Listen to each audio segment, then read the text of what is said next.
Buenos días, querida iglesia. Es increíble, ¿no? Ya iniciamos la Semana Santa o la Semana Mayor, ¿verdad? Y vemos muchas personas que quieren consagrarse en estos días precisamente. Hoy fundamentalmente se celebra dentro de la tradición religiosa un día de preparación en relación con un evento que sucedió precisamente. Se celebra el Domingo de Ramos, ¿verdad? Y vemos a muchas personas que van precisamente con sus ramos y se presentan delante de ¿qué? De la iglesia, de un sacerdote con cierta quietud. Pero quiero que analices lo siguiente, mi querido hermano, como introducción, y es que es increíblemente impactante que una persona conocida públicamente pueda ser amada por muchos y a la vez odiada también por otra actitud. Muchos odian a Cristo, otros se aferran a Él sinceramente. Y eso hago precisamente en relación con la introducción que quiero y el pasaje que nos corresponden. Esto es lo que sucede con este personaje que vamos a ver a continuación, del cual muchas veces ya hemos escuchado. Tal vez estés cansado precisamente de leer de él. Quiero que nos ubiquemos en el pasaje, en el texto que nos comprende el día de hoy, que es Mateo capítulo 19. Por favor, versículos 16 al 30. Pero quiero recordarte hoy estas cosas fundamentales, que recordemos quién era Mateo. No sé si algunos de nosotros recordamos quién era Mateo, ¿verdad? Un recaudador, ¿cierto? De impuestos, un publicano, una persona amada por la sociedad. No, era odiado, ¿cierto? ¿Por qué? Porque se consideraba que una persona que había sido ¿qué? Traidor. Y este es Mateo, el que nos viene a presentar el relato del joven rico. Es importante que tengamos precisamente ello, porque a veces lo pasamos por alto. El Señor Jesucristo, también quiero llamar vuestra atención que desde el capítulo 16 de Mateo está enseñando a sus discípulos. Se está dirigiendo particularmente hacia sus discípulos con experiencias de la vida cotidiana, con la realidad precisamente. Él les está mostrando precisamente qué relación tiene la fe con el discipulado. Y los usa precisamente con eventos naturales, con eventos precisamente que se le presentan. Y vemos que desde el capítulo 16 hay muchos eventos, ¿verdad?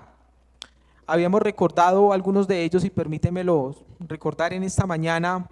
Uno de ellos es precisamente la relación entre la fe y los impuestos. Capítulo 17. ¿Qué relación tiene la fe con los impuestos? Eso ya lo vimos y lo expusimos, no voy a tomar el tiempo. Otro de los eventos es precisamente la relación entre la fe y el amor. Capítulo 18. Y en el mismo capítulo 18 encontramos la relación entre la fe y el perdón, mi querido hermano. Y allí es donde nos encontramos ubicados. Es tremendamente impactante precisamente cómo ver cómo el Señor precisamente está usando esto a modo de introducción. Así que después del Señor de hablar de estas distintas cosas que vemos en el capítulo 19 cuando inicia, habla acerca de un dilema que tenían precisamente unos escribas y fariseos que buscaban una ¿qué? Oportunidad para ¿qué? Para hacerle la zancadilla o el tropiezo, buscando ocasión para tentarle y ver ocasión de caer, para tener algún argumento, porque no hallaban ninguno hasta el momento y jamás lo hallaron de por sí, por si alguno tiene alguna inquietud. Habla acerca de la relación precisamente del divorcio, el matrimonio, y creo que mi querido hermano Alejandro se tomó 2 predicaciones y los dejó precisamente un claro entendimiento acerca de ello, ¿cierto? ¿Por qué esto? Y después de haber mostrado esto, ¿qué es lo que sucede y acontece en el relato de Mateo? Jesús bendice a un grupo de niños que los padres traen a él, ¿para qué? Para que los bendijese, que es lo que se vio en la última predicación. Y entonces, teniendo todo este compendio, quiero que nos dirijamos y nos ubiquemos entonces en el versículo 16 del capítulo 19 y vamos a leerlo. Este relato comprende, permíteme decirlo, hasta el versículo 30, pero lo vamos a dividir en 2 predicaciones, El día de hoy vamos a tomar del versículo 16, al 22, y en la próxima predicación estaremos abordando los versículos del 23 al 29, para poder explicar esto muy bien. De manera que dice así la palabra del Señor. Entonces vino uno y le dijo: Maestro bueno, ¿qué bien haré para tener la vida eterna? Él le dijo: ¿por qué me llamas bueno? Ninguno hay bueno sino uno, Dios. Mas si quieres entrar en la vida, guarda los mandamientos. El joven respondiendo, voy a decirlo así, parafraseando, agregando unas cosas, le dijo: ¿cuáles?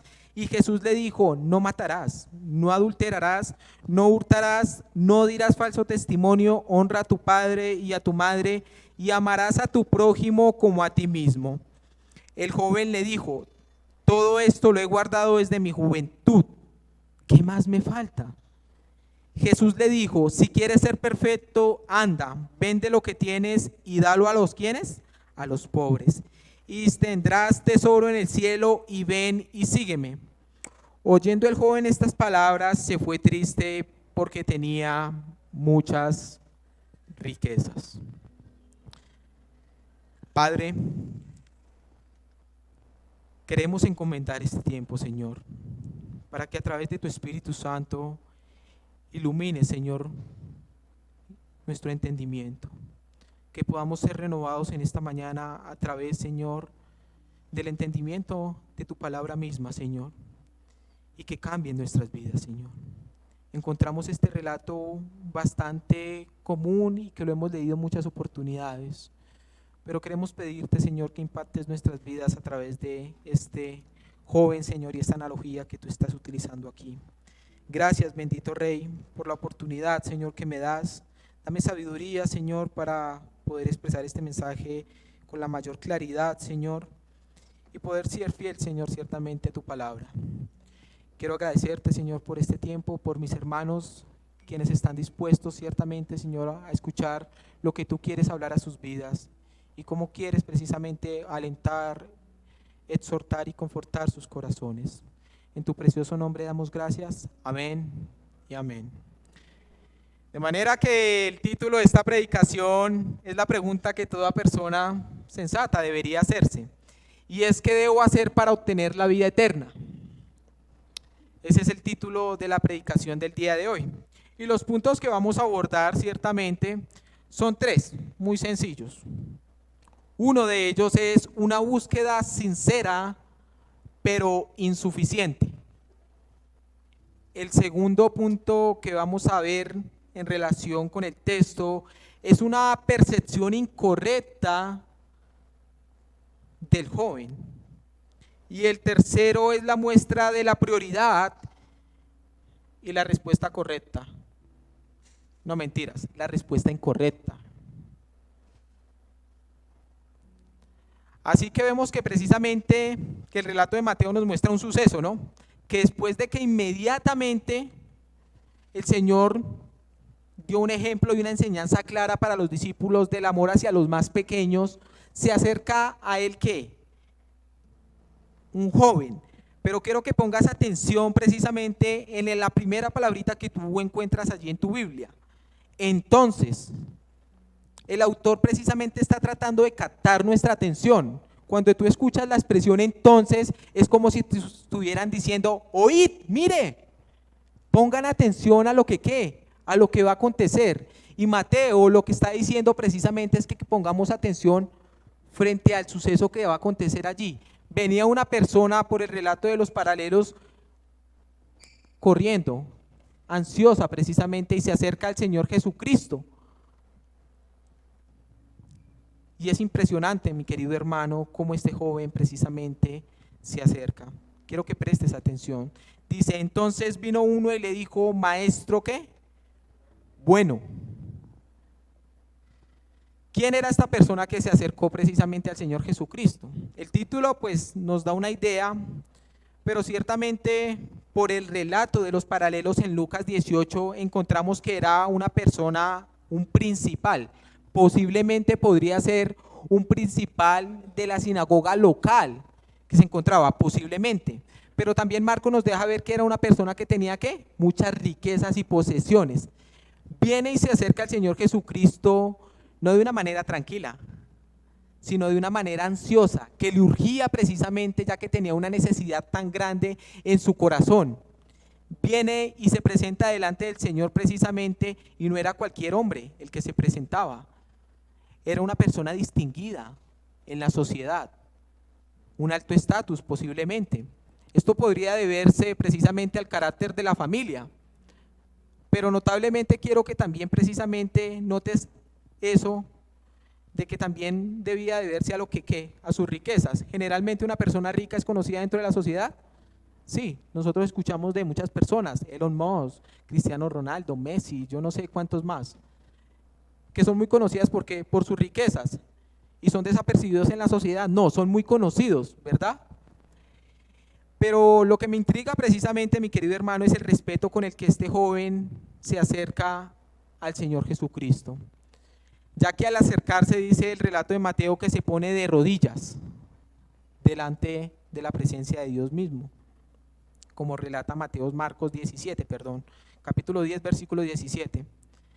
Este joven no se acercó como las intenciones que tenían aquellos escribas y fariseos, que comúnmente estaban buscando ocasión, ¿para qué? Para tentarle. Este joven se acercó con una inquietud sincera precisamente delante del Señor, y se acercó con la inquietud para recibir una respuesta a algo que inquietaba precisamente su corazón. Él quería ser instruido por alguien que era distinguido y ya conocido dentro de esa sociedad cultural, de quien probablemente había escuchado que había hecho portentosas muestras de poder. De allí que el Señor, él mismo se dirige al Señor Jesucristo como un maestro ¿qué? Bueno, y permíteme aclarar que necesariamente esto no quiere decir que el joven reconociera al Señor Jesucristo como Mesías, sino más bien como un maestro religioso, que era algo extraño en relación con sus contemporáneos, a los maestros de sus días, ¿no? Porque nos dice el relato de Mateo precisamente que sus enseñanzas impactaban precisamente, ¿no? Y no como aquellos maestros precisamente que eran desde la niñez, que se enfocaban en ciertas cosas completamente contrarias. Este joven estaba admirado, mi querido hermano, como las demás personas, ya que Jesús se enseñaba precisamente como alguien que tiene autoridad, dice Mateo capítulo 7, versículo 28 y 29. No era común esta enseñanza encontrarla en una persona, y menos en las personas precisamente religiosas de su época. Pero además nota precisamente que este hombre se dirige al Señor porque posiblemente, él dice maestro bueno, porque posiblemente el Señor Jesucristo le podría decir qué es lo bueno, describir. Esa es la pregunta precisamente, lo que muestra la inquietud de por qué el joven pensaba acerca de esto del Señor Jesucristo. ¿Y cuál pregunta le realiza el joven al Señor Jesucristo? ¿Qué bien haré para tener la vida eterna? ¿Qué bien haré? ¿Qué cosa buena debo hacer para que tenga la seguridad de la vida eterna? No sé si podemos precisamente recordar ahorita el relato semejante al de Nicodemo en Juan capítulo 3, cuando él también se acerca con una pregunta particular y le pregunta al Señor, ¿qué cosa haré para entrar en el reino de los qué? De los cielos. Este hombre sincero, honorable, honesto, viene al Señor Jesucristo y se postra delante de él y le dice que qué más debe hacer precisamente de lo que ya ha hecho, de su esfuerzo por el cumplimiento de las demandas de la ley, de lo que había recibido precisamente. Pero ¿sabes qué? La religión generalmente no proporciona la paz que produce la seguridad de la vida eterna que solamente da Dios. Este hombre, a través de ser instruido, de guardar continuamente esos mandamientos, tenía ¿qué? Ansiedad, insatisfacción precisamente, y viene con esta inquietud delante del Señor. Tenía esa falta de paz, de gozo, que son el fruto ¿qué? Que produce el Espíritu únicamente. Y es asombroso, mi querido hermano, porque la religión externa judía enseñaba que el hombre era justificado mediante la obediencia ¿qué? a las tradiciones y normas de su tiempo, de su época. ¿Algo contrario a lo que enseñan hoy algunos? No. Muchos enseñan que por medio de guardar ciertas tradiciones religiosas pueden ser declarados justos delante de Dios. Pero lo que el Señor Jesucristo le va a enseñar a este joven es que es el único y el unigénito que puede declarar justo al pecador. No son tus propias obras, mi querido hermano, ni las de nadie. Sabes que también impacta precisamente que él está en un entorno en donde se encuentran muchos maestros precisamente por los cuales él había sido instruido, y eso a él no le importa. Él no le importa lo que dirá el maestro, qué podría decirle ante esta inquietud. Él no tiene precisamente ni hace la relevancia de ello.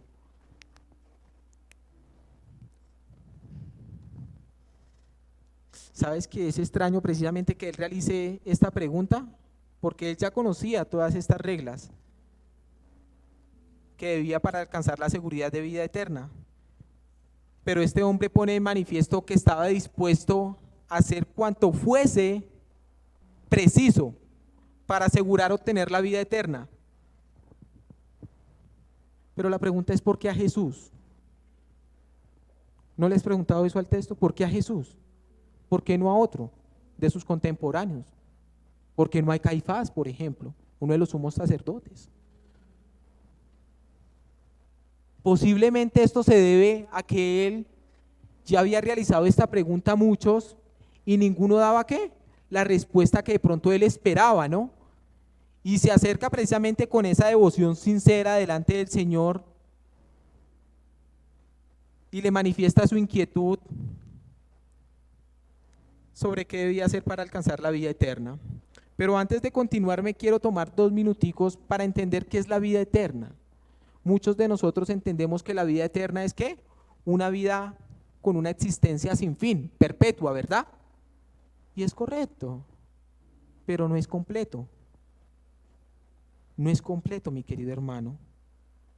La vida eterna es la capacidad provista por Dios de estar vivos para Él y para los asuntos de Dios, ya que la persona no salva está espiritualmente viva, pero para el pecado. Solo para pecar está espiritualmente viva una persona que no ha recibido a Cristo. Pero cuando una persona recibe a Cristo como Señor y Salvador, llega al punto de estar viva para Dios y para la justicia, como enseña Romanos capítulo 6, versículo del 1 al 13. Esa es la esencia, mi querido hermano, de la vida eterna. Es la capacidad, escucha bien, de vivir, de moverse y de responder al reino celestial. No es solamente una existencia sin fin. Porque antes nosotros estábamos ¿qué? Muertos. Pero Él nos ha dado vida juntamente ¿con quién? Con Cristo. Y eso es lo maravilloso precisamente de la salvación, que Dios nos ha otorgado que esa seguridad completa de poder movernos, responder a ese mundo celestial. ¿Sabes cómo lo llama la Biblia? En otras palabras, es la vida del Hijo de Dios que mora en nosotros. Y esto es asombroso.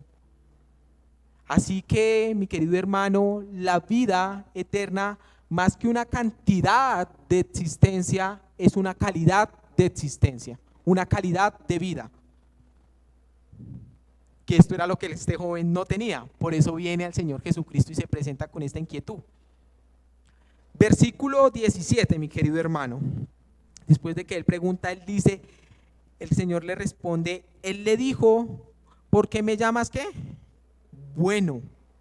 Ninguno hay bueno, sino ¿qué? Varios, no, sino uno, Dios. Mas si quieres entrar en la vida, guarda ¿qué? Los mandamientos. ¿Sabes que el Señor Jesucristo no le da la respuesta inmediata que él esperaba? Nosotros esperaríamos que el Señor ¿qué? Respondiera inmediatamente a la inquietud que este hombre tenía. Pero el Señor, y es el punto precisamente que el Señor Jesucristo va a enfatizar, Él confronta al joven y su aparente bondad. ¿Por qué? Porque él confronta precisamente cuando lo llama bueno. Primero, mi querido hermano, hay que ver que el joven llama a Jesús bueno. Y en el griego solamente pues hay dos adjetivos o dos palabras que describen lo que es bueno. Si quieres anotarlas te las voy a dar. Una es kalos, con K de kilo, y así como suena el resto, con ese al final. ¿Qué quiere decir bueno en forma o simplemente bueno exteriormente? Y la otra palabra es ágatos. A-G-A-T-H-O-S, ágatos. Que quiere decir que es bueno por dentro mismo, que es bueno moralmente o es bueno en esencia. Este joven, mi querido hermano, reconoce a Jesús como una persona moralmente ¿qué? Buena. Y Jesús responde: ¿por qué me llamas bueno? Es como si el Señor Jesucristo le estuviese diciendo, y pon atención, ¿por qué me preguntas sobre lo que es bueno? Como si yo fuese la bondad misma.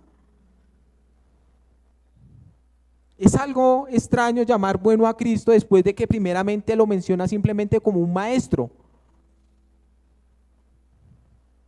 Solamente lo llamó primero maestro.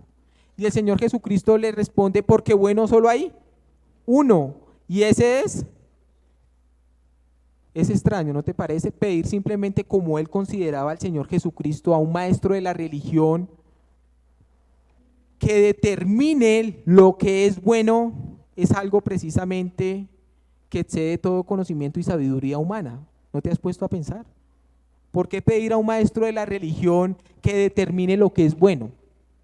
La ética de la moral para distinguir entre lo bueno y lo malo. Si él te va a dar el mismo pensamiento que tal vez tú tienes y la misma interpretación, ¿en base a qué? A las normas sociales sobre las que estás encontrándote precisamente. ¿Qué es lo que hace el mundo? Determina lo que es bueno en base a qué? A su entorno sociocultural. ¿Por qué preguntarle a alguien más si él posiblemente ya podría saber? ¿Por qué preguntarle? Esto es precisamente impactante, mi querido hermano, ya que solamente Dios conoce en definitiva la respuesta y Él puede dar simplemente la seguridad de la vida eterna. Observa precisamente que Jesús está preparando el camino hacia lo que vendría después de la segunda demanda que le hace al joven. ¿Por qué? Porque si él realmente estaba interesado en saber qué cosa le era necesaria para alcanzar la vida eterna, el Señor le dice: más si quieres, ahí sí responde, alcanzar la vida eterna, ¿guarda qué? Los mandamientos. Quiero hacer una aclaración precisamente, y es que el Señor Jesucristo, ahí cuando le pide esta segunda demanda a este joven, le está diciendo que la ley incluye la expresión absoluta de lo moral. ¿Te has puesto a observar la ley, los 10 mandamientos? ¿Por qué? Porque en la ley se revela el carácter de Dios mismo. ¿Ves cómo este Señor Jesucristo evangeliza a este hombre y lo muestra? Le muestra precisamente que la esencia del carácter moral de Dios, que como nosotros sabemos es muy elevado, que es que difícil o imposible de cumplir. Imposible. Para el hombre es imposible cumplir. Jesús responde a la pregunta del joven llevándolo precisamente a la ley, que proviene de Dios mismo y define lo que es bueno. Así que si tú quieres ver lo que es bueno, ve a la ley y pregúntale qué es lo bueno. Y te encontrarás con ese, quiero que hagas esto, ese estándar que está más elevado, mi querido hermano, de lo que tú piensas. Y es lo que debe precisamente hacer el ser humano para llegar a ser ¿qué? Perfecto. Porque el Señor Jesucristo le presenta precisamente que debe guardar los 10 mandamientos, bueno, los mandamientos en este caso. Porque siempre que una persona que está acostumbrada a buscar la vida eterna mediante su propio esfuerzo personal, la envía a los mandamientos exigiéndole al joven que no solamente los observe externamente, sino que los cumpla ¿qué? Interiormente, en el corazón. Exigiendo una obediencia precisamente ¿qué? Perfecta, no a medias, sino absoluta, completa. Pero no sé si has notado en relación a hasta donde vamos que el joven y el Señor Jesucristo están hablando de dos cosas distintas. ¿Sí lo notaste? El joven pregunta al Señor sobre cómo alcanzar, escucha bien, sobre cómo alcanzar la vida. Y el Señor maravillosamente le responde sobre la vida misma y cómo entrar en ella. Y lo que quiere enfatizar el Señor aquí es que una de las características de quienes están en la vida eterna es que la obediencia. Lo que el Señor le está pidiendo a este hombre es que obedezca. El Señor estaba preparando el camino, mi querido hermano, para que el joven entienda cómo debe entrar en la vida eterna. ¿Mediante la qué? Obediencia al Señor, que es el único camino, es la única puerta para entrar en la vida eterna. Quisiera que me proyectaras Juan capítulo 10, versículo 9, como lo dice Juan.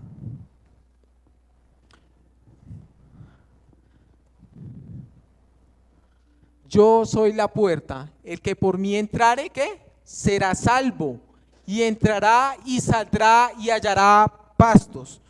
Y el versículo que la mayoría de nosotros encuentra también y se sabe es Juan capítulo 14, versículo 6. Yo soy el camino y la verdad y la vida. Nadie ¿qué? Viene al Padre, sino por mí. El texto no dice esfuérzate mucho, sé una persona buena moralmente y vas a alcanzar. No, el Evangelio lo que enseña es que tenemos una obediencia y eso es a lo que el Señor Jesucristo está llevando, mi querido hermano. Otra cosa que quiero explicar aquí es que podríamos decir que Jesús está estableciendo que mediante las obras se obtiene la vida eterna. Jesús está diciendo que podemos obtener justicia mediante obras. De ninguna manera. Lo que Jesús le está diciendo es que cualquier persona que quiera entrar en la vida eterna por sus propios méritos, escucha bien, tiene la imposible tarea de ser tan buena como Dios mismo. Y lo que quiere es llevarlo a lo que veremos a continuación. El segundo punto dice una percepción incorrecta. Y van de los versículos 18 al 20, mi querido hermano. Quiero que los leamos. Dice, después de que el Señor le demanda precisamente que guarde los mandamientos, le dijo, y responde el joven, ¿cuáles? Y Jesús dijo, no matarás, no adulterarás, no hurtarás, no dirás falso testimonio, honra a tu padre y a tu madre, y amarás a tu prójimo como a ti mismo. Sorprende un poco la pregunta de este joven, ¿verdad?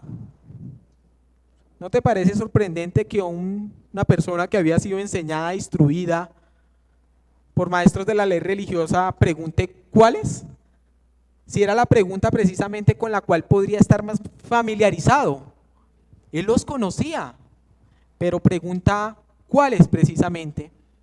Este hombre posiblemente era instruido desde su niñez por estos maestros de la ley religiosa y conocía no solo los 10 mandamientos, sino los 613 mandamientos que se encuentran en la Torá. Este hombre era un erudito. Él los conocía probablemente, que hoy se conocen como el Misbot. Pero ¿sabes por qué pregunta el joven esto? El joven podría suponer que Jesús tuviese una determinada clasificación de cuáles son los mandamientos principales y cuáles son los mandamientos ¿qué? Secundarios. ¿Cuáles? Esto quiere decir de qué clase, porque habían aproximadamente 384 mandamientos que unos relacionaban como ¿qué? Como incorrectos y los otros 200 restantes como buenos. Y el joven le pregunta ¿de qué clase? El Señor le presenta, imagínate, los mandamientos que regulan el comportamiento en relación con Dios. No. ¿Con quiénes? con el prójimo. Permíteme decirlo en estas palabras, por así decirlo, los menos imposibles de cumplir. Porque son los ¿qué? Los de la segunda tabla. Los primeros no se los presenta el Señor. ¿Y le presenta cuáles? Le presenta los relacionados con los que prohíben el adulterio, el homicidio, el hurto y la regulación con el falso testimonio. Y de los más sencillos va pasando en cierta medida un poco los más difíciles. Va pasando después a honrar a tu padre y a tu madre. Y finalmente expresa el amor ¿qué? Hacia el prójimo. El resumen de la segunda tabla de la ley. Es lo que quiera que vea el Señor Jesucristo, este joven, es que en el cumplimiento de estos mandamientos están, como lo dice la palabra, todos los demás. Está toda la ley y los profetas. Romanos 13:9, si me ayudas, Pip. En el cumplimiento precisamente de estos mandamientos del amor hacia el prójimo está el cumplimiento de todos. E incluso precisamente se mostraba que una persona en el cumplimiento de estos cumplía los 4 primeros. Tremendo. Dice Romanos 13, porque no adulterarás, no matarás, no hurtarás, no dirás falso testimonio, no codiciarás, y cualquier otro mandamiento en estas sentencias ¿sé qué? Se resume: amarás a tu prójimo como a ti mismo. ¿Ves lo que el Señor Jesucristo intenta hacer con esto? Lo puedes también encontrar en Gálatas capítulo 5, versículo 14. Un doctor muy conocido, el doctor La Cueva, quiero que pongas atención a lo que dice respecto a esto. Él dice, es cierto que los preceptos, los mandamientos de la primera tabla contienen más la esencia de la religión, pero los de la segunda contienen más la evidencia de la religión. Nuestra luz arde en el amor de Dios, pero brilla en el amor al prójimo. Es tremendamente asombroso. Tú no puedes precisamente decir que has conservado y has guardado los mandamientos si primeramente no amas precisamente y cumples esto. Los 4 primeros mandamientos, si no cumples los. Eso es lo que el Señor le está diciendo. Pero este joven, ¿qué? No entendía, y vamos a verlo a continuación. ¿Por qué?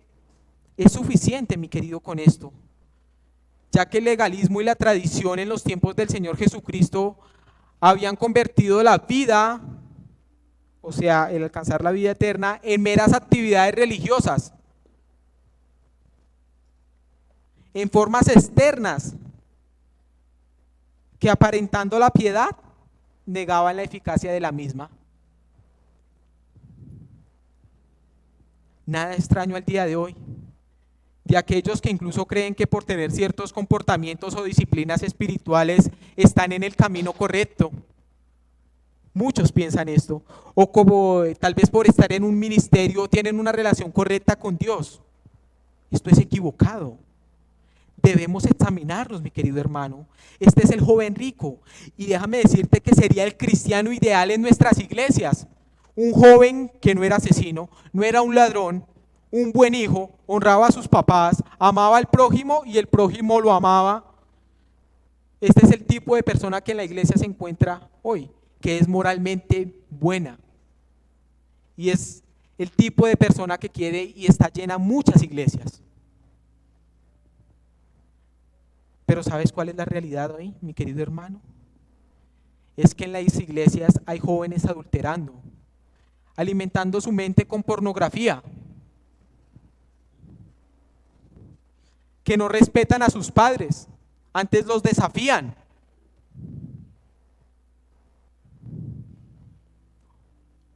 Hay personas con vidas completamente vacías de Dios. El hecho de que tú realices y conozcas, mi querido hermano, ciertas doctrinas y ciertas disciplinas espirituales no quiere decir que tengas una relación correcta con Cristo. Este joven se encontraba así, y tal vez muchos de vosotros se encuentren así al día de hoy, vacíos completamente de Dios, pero llenos de completamente tradiciones y religiones, lo que impide que tú vengas ¿a qué? A Cristo. Eso es lo que impide a muchas personas precisamente que vean. Mi querido hermano, si tú te encuentras en esta situación, quiero que veas que el Señor Jesucristo está desnudando a una persona que se consideraba ¿qué? Madura. Y un encuentro con Jesús lo cambia todo, mi querido hermano. ¿Por qué? Porque mira la respuesta del joven. Dice, el joven dijo, todo esto lo he guardado desde ¿qué? Mi juventud. Y hace otra pregunta, resáltela ahí. ¿Qué más me falta? ¿Qué más me falta? ¿Qué más te falta a ti, mi querido hermano? ¿Qué más me falta a mí? Es triste, mi querido hermano, y hay un serio conflicto que se presenta en la respuesta que da el joven, mi querido hermano, ya que él había observado los mandamientos que el Señor Jesucristo le había citado, y él responde ¿con qué? Todos los he ¿qué? Guardado. Pero ¿sabes qué? En su conciencia todavía había serias dudas de haber alcanzado ¿qué? La vida eterna. ¿Y sabes por qué se produce esto? A la enseñanza nuevamente de los maestros de la religión en sus días. Porque ellos enfatizaban nuevamente, permíteme recordártelo, el cumplimiento literal de la ley y la prácticamente externa de preceptos para ser ¿qué? Declarados justos delante de Dios, es decir, justificados, porque eran el pueblo escogido. ¿Y quién podía decirle a alguien? No, es que ese es el ungido, el pueblo ungido de Dios. Eso era lo que este joven había recibido. Y por eso precisamente, él no se toma precisamente de pronto el tiempo de pensar, sino que da una respuesta ¿qué? Inmediata. ¿Y sabes qué es lo más asombroso? Que el Señor Jesucristo no lo contradijo, porque esto era verdad, mi querido hermano. El joven se había esforzado sinceramente por cumplir estos mandamientos ¿qué? Externamente, como le habían sido enseñados. Este joven no podía ser acusado públicamente de una vida disoluta o de pecados escandalosos. ¿Por qué? Porque aparentemente ¿qué? Era bueno. Era una persona religiosa, moralmente buena. Y lo que más triste se presenta en este pasaje es que él estaba buscando algo más. Él necesitaba algo más. De allí la pregunta que hace, ¿qué más qué? Me falta? Y me sorprendió, mi querido hermano, la respuesta que el Señor Jesucristo tiene para con este joven. Esto produjo una reacción de afecto entrañable del Señor hacia él. Mira lo que dice Marcos 10:21.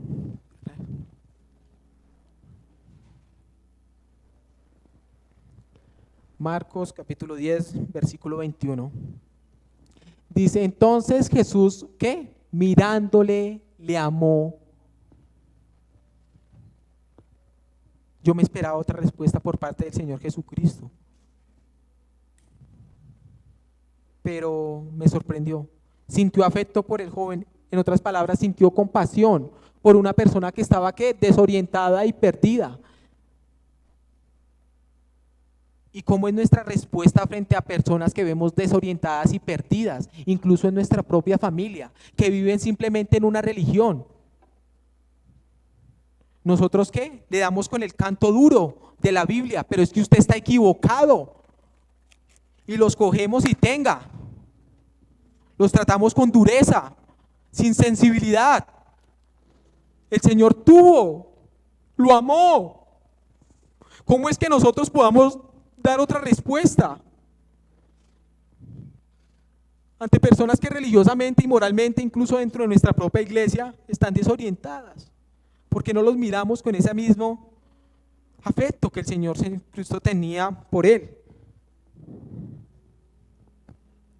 Este joven había manifestado que había guardado los mandamientos, pero la realidad era que la mayoría de estos había sido transgredidos por él en cierta medida, mi querido hermano. Y él no se daba cuenta de esto. ¿Sabes qué es lo que produce la arrogancia legalista? Conduce a pensar satisfactoria en ti mismo. Por eso esta respuesta de muchos. Muchos dicen, no, pero es que yo ya conozco. Y esa es la expresión de una arrogancia legalista. Es que yo ya sé el camino. Pero ¿sabes cuál sería la expresión de la gracia? Sería la siguiente, mi querido hermano. Mucho de esto lo he quebrantado. Por tanto te ruego, oh Dios, que me perdones.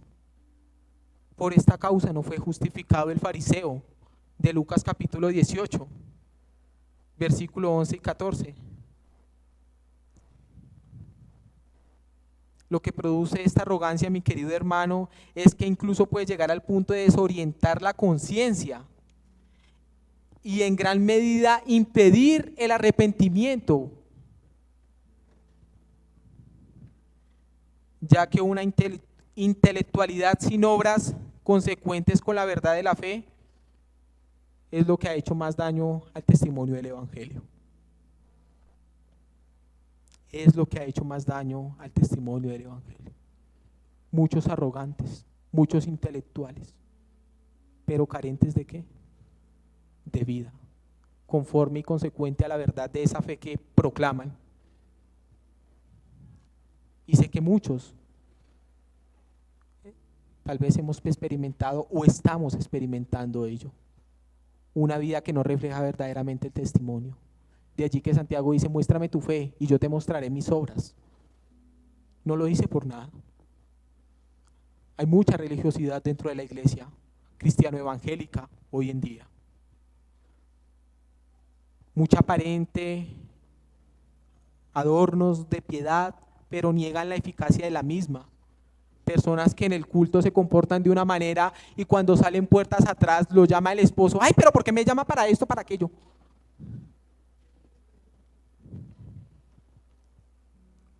Sé que es mucho.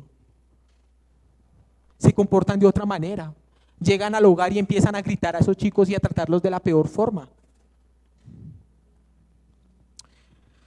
Mi querido hermano, hemos llegado al punto 3 y es la muestra de la prioridad que el Señor le muestra precisamente a este joven, pero no es la respuesta que nosotros esperaríamos.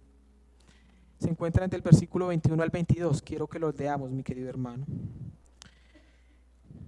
Dice Jesús, después de precisamente la respuesta, Jesús le dijo, si quieres ser perfecto, escucha bien, perfecto, puedes anotar allí, maduro, anda, vende lo que tienes y dalo a los pobres y tendrás tesoro en el cielo y ven y sígueme.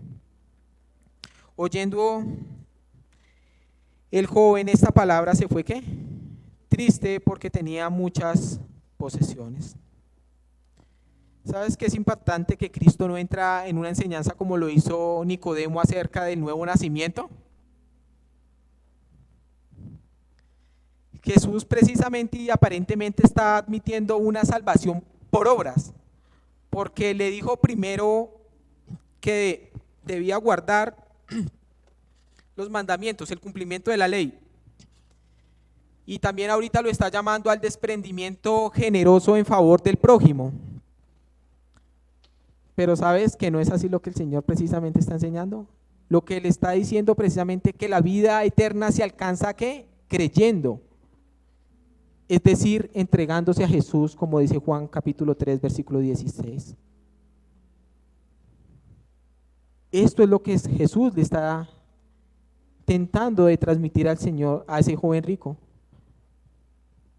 ¿Y sabes qué es lo que el Señor quiere de él? Lo que el Señor le está enseñando es que debe desprenderse de cuanto para él era su confianza en el mundo, sus recursos, su forma de vida, y debía darlo ¿a quiénes? A los pobres.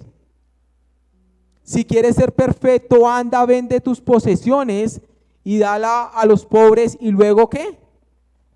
Sin tener nada en que confiar, había de seguir al Señor Jesucristo. Ven y sígueme.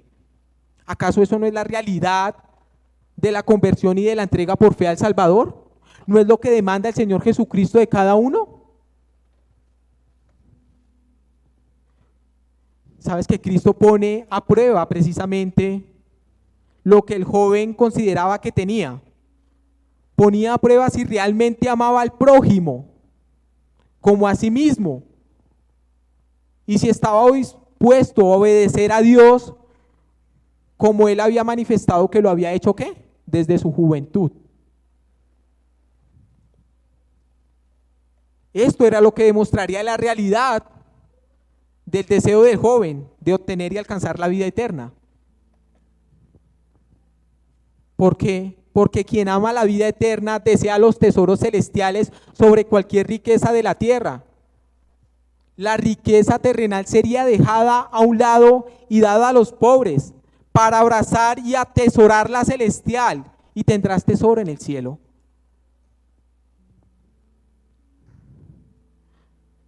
Todo el que se entrega verdaderamente a Cristo pone su vida en sus manos y en ella todo y cuanto tiene, mi querido. Eso es una persona verdaderamente, y pasa de ser propietario a ser ¿qué? Un administrador. Esa es la realidad impactante, mi querido hermano. Administrador de lo que Dios le concede. Porque mientras todo bien material se quede aquí en la tierra después de nuestra muerte, sabes que las riquezas de ellas, ¿no? Se las lleva uno. Son riquezas que siguen con la persona que ha renunciado a las temporales después de su muerte. Y quiero que mires Apocalipsis capítulo 14, versículo 13. Él lo enseña allí.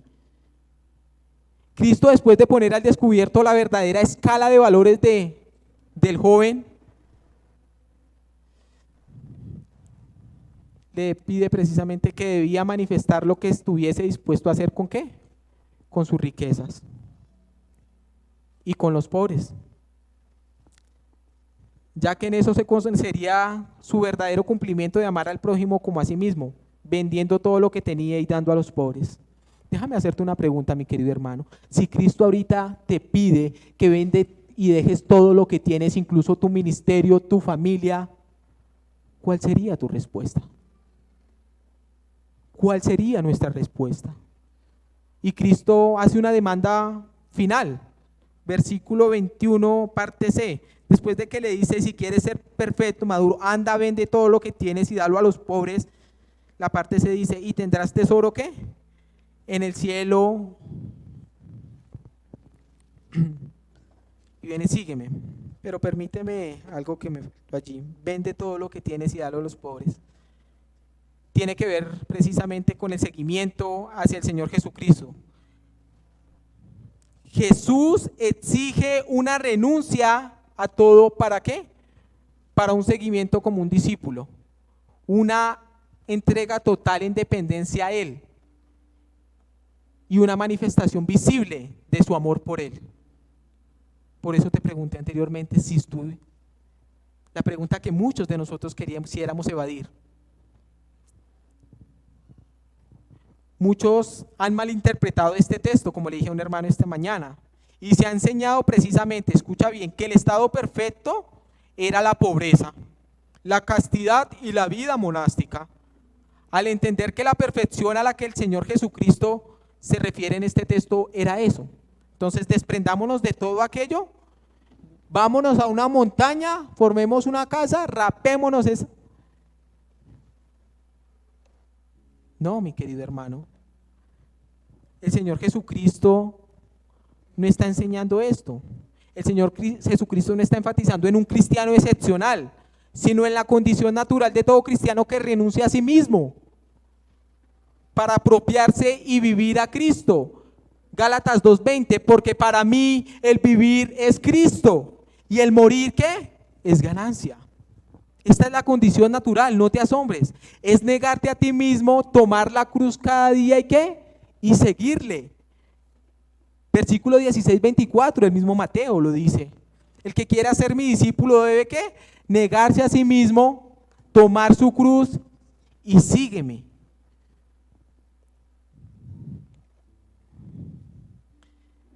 ¿Qué pasa, mi querido hermano, si en serio el Señor Jesucristo en esta misma mañana te pide que dejes todo aquello que impide que le sigas a Él?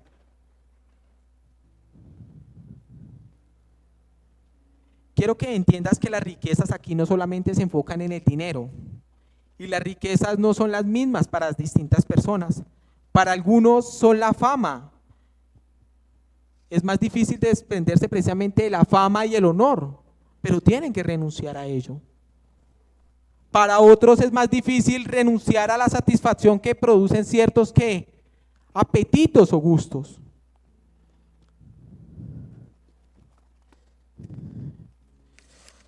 Para otros, mi querido hermano, como enseña Lucas, quisiera que lo colocaras para que no digan que es mi palabra, no, 9, versículo 59, es más difícil desprenderse de su propia familia, porque allí se encuentra su riqueza. Mire lo que dice, y dijo a otro, sígueme. Mire lo que el Señor le dice a otro. Él le dijo, Señor, déjame que primero vaya y entierre a mí. Para muchos es más difícil, pero lo que el Señor está mandando precisamente es una entrega total, no parcial.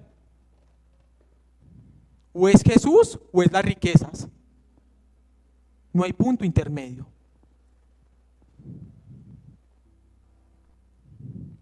¿Sabe que el problema no son las riquezas, mi querido hermano? Sino el sentimiento que tenemos hacia ellas. De allí que Pablo aconseja a Timoteo y le dice que el principio de todos los males es el amor, ¿qué? Al dinero. Las riquezas en sí, lo que Dios te ha dado, no es en sí. El problema es que tú ames a esa riqueza por encima de lo que amas a Dios mismo. Ese es el problema. Si amamos más las riquezas que a Cristo mismo. Pero todos los que quieren la vida eterna deben estar dispuestos aún a morir por Cristo, aunque de muchos no se exija esto. Y terminando, vemos en el versículo 22, si me ayudas con esto, la respuesta del joven. Oyendo el joven, ¿qué? Esta palabra se fue, ¿qué? Triste porque tenía muchas posesiones. Cristo pone al joven la alternativa de tomar la decisión sumamente difícil para él, ya que el joven, frente a la realidad de desprenderse a todo a favor de los miserables y seguir a Jesús, o mantener sus riquezas, ¿cuál es la que escoge? Las riquezas. Lucho cayó en eso. Decidí aferrarme muchas veces a las cosas que Dios me había dado. Sí, este orador que ves acá, tuve que renunciar a todo. Primero, a mi familia. Ahorita, a muchos trabajos y oportunidades. A una vida tal vez excelente que tendría en este momento. Pero Cristo me dijo, o son las riquezas, o soy yo. No quiero que pases por esto, mi querido hermano. Te lo digo con el amor más fehaciente que tengo desde mis entrañas. Porque la vida eterna que este hombre buscaba, ¿qué? Se esfumó entre sus manos. La tenía delante de él. Porque el camino, ¿qué? Que debía seguir para alcanzarla no era de qué, de su agrado, no era lo que él esperaba. De allí que hay camino para el hombre que le parece bueno, pero su fin es camino de muerte. Esto sucede con muchos. El texto es muy claro, es rico y amaba ¿qué? Sus riquezas y se alejó de Jesús. Este hombre amó más al mundo y a sus riquezas que a Dios. Así muchos en el evangelismo moderno quieren venir a Cristo. Mi querido hermano, lo impactante es que pasan junto a Él y se alejan tristes porque no son capaces de dejar las riquezas. Vienen con el motivo y la intención correcta, porque son buenas esas intenciones. Y aún más precisamente con la pregunta correcta de buscar que la esperanza de la vida eterna. Y se esfuma porque el camino presupuestado por Jesús no les sirve a ellos. Es simple, mi querido hermano. Este es el tipo de persona que es demasiado buena para ser feliz con el mundo, pero demasiado egoísta para ser capaz de vivir sin él. Concluimos con esto. Este hombre aparentemente venía por el camino correcto, pero se encuentra con quien es el camino. ¿Y sabes qué hace? Lo rechaza. Una lección para ti y para mí, mi querido hermano, que tal vez eras creyente, tal vez no eres creyente, pero amas tus posiciones. No pienses solamente en las riquezas materiales, como te dije anteriormente, sino que también se constituye un tesoro personal. Pudieran ser asuntos laborales, o tal vez familiares, o incluso eclesiales. Hay algunos cuya gloria y riqueza es el sistema religioso y sus convicciones que tienen acerca de algún tema bíblico, que rehúsan aceptar el seguimiento a Jesús en un camino de amor y comprensión, antes que renunciar a las convicciones personales e imponerlas sobre otros con fuerza. Déjame decirte que ninguno puede servir a dos señores. Nadie puede vivir para sí mismo y para Dios. Jesús te está demandando en esta mañana un seguimiento fiel y consciente en la entrega absoluta de la vida, ofrecida a Él como sacrificio espiritual en el culto racional para su gloria. Romanos 12:1. No creas, mi querido hermano, que vas a engañar a Jesús con los mantos de buenas obras. El hombre está completamente perdido. Sus obras son como trapos de inmundicia. Este era un hombre con cualidades excepcionales. Y este es el joven que anhelamos, con una buena moralidad, pero alejado de Dios. No tanto en su ética moral, mi querido hermano, sino en su corazón este estaba alejado. Puedes llevar una vida buena, y te lo voy a decir, pero terminaré en el infierno. ¿Sabes cómo se llega allí? Haz lo que hizo el joven, pasa de largo a Jesús y llega al infierno. Pero ¿sabes cómo se alcanza la vida eterna? Y esta es la respuesta: pasa de largo las obras y llega a la vida eterna. Las obras impactan a los hombres, pero no a mi Jesús. Oremos. Padre, damos gracias por tu Hijo Jesucristo, quien es el camino que nos lleva a ti. Perdónanos por si hemos llegado a pensar que podemos llegar a ser más impresionantes o más agradables ante ti por las cosas que hacemos o en la manera en que vivimos. Eso no nos hace más agradable ante ti de la que ya somos en Cristo. Te pedimos que tu gracia nos ayude a evaluar nuestras vidas a la luz de tu palabra y podamos amarte sinceramente. Que no dependamos, Señor, que nos desprendamos más bien de todo peso que impide que te sigamos a ti. Que dejemos aquella riqueza que puede ser nuestra propia familia, nuestro trabajo, por seguirte a ti. Que dejemos de poner nuestra confianza en ello y la pongamos en ti, Señor, nuestro único Salvador. Señor, danos más pasión por ti y porque te sigamos fielmente. En Cristo Jesús te damos gracias. Amén y amén.